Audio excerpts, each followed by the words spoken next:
President Joe Biden and other G7 leaders all promised to stand firmly with Ukraine for as long as it takes. They held a virtual meeting to discuss Russia's escalating attacks, including another round of missile strikes today. White House correspondent Owen Jensen reports. Tracy, the G7 released a 13-point statement today after their meeting, warning that any use of chemical, biological, or nuclear weapons by Russia would be met with severe consequences.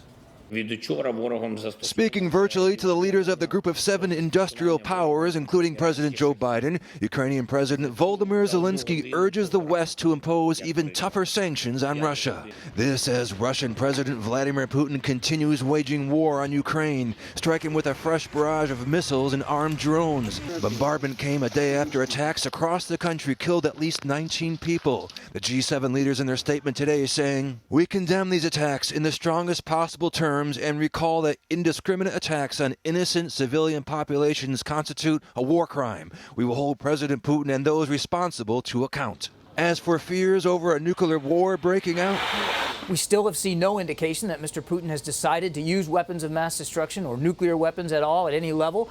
And we have seen nothing that would give us reason to change our own strategic deterrent posture when it comes to protecting our interest over in Europe. Russia says continued U.S. weapons deliveries to Ukraine would prolong the fighting and inflict more damage on the country without changing Russia's objectives. But the NATO Secretary General said today that Vladimir Putin, seen here today meeting for talks with the head of the International Atomic Energy Agency, is failing in Ukraine. His attempted annexations, partial mobilization, and reckless nuclear rhetoric represents the most significant escalation since the start of the war.